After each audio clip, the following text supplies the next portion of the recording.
Hola a tots! Anem a veure si podem saber quantes solucions té una equació de segon grau sense representar-la o sense solucionar-la completament. Doncs sí, ho podem saber gràcies a què? Gràcies al discriminant. Anem a veure com ho fem. Abans de començar us vull ensenyar que, per exemple, si tinc una paràbola així i jo la dibuixo, puc dibuixar això, també puc dibuixar aquesta i també puc dibuixar aquesta.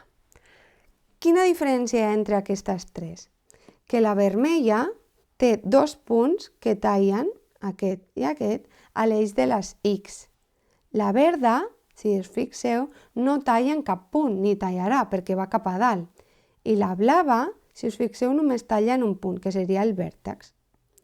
Llavors, aquests punts de tall a l'eix de les X són les solucions.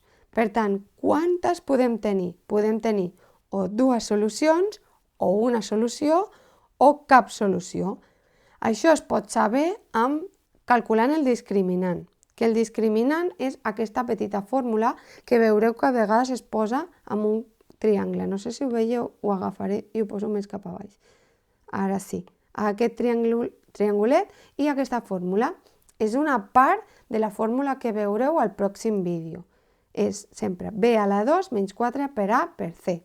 Anem a fer d'aquesta equació aquest càlcul.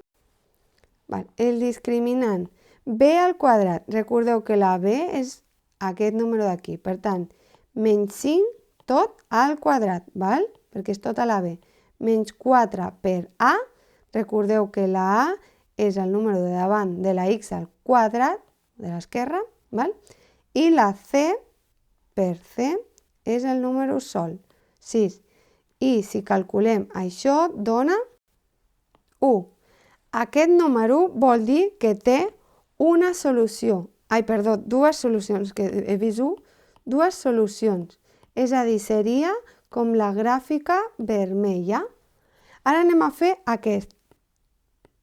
I seria b al quadrat, menys 4 a la 2, que seria aquest b. Ara, poso aquest en negre, 4 per a, que és 1, per c, que és 4. I això, si ho calculem, dona 0. Si dona 0, vol dir que només té una solució, és a dir, com la blava. I ara anem a fer la següent. Aquesta és b, que és 1, veieu? 1 al quadrat, menys 4 per a, que és 1, per c, que és 4. I això dona menys 15. Quan dona negatiu, seria que no té solució, que seria com la verda, aquesta verda d'aquí dalt. I així sabrem si una equació de segon grau té solució, dues solucions o una solució. Fins aquí. Qualsevol dubte em dieu. Adeu!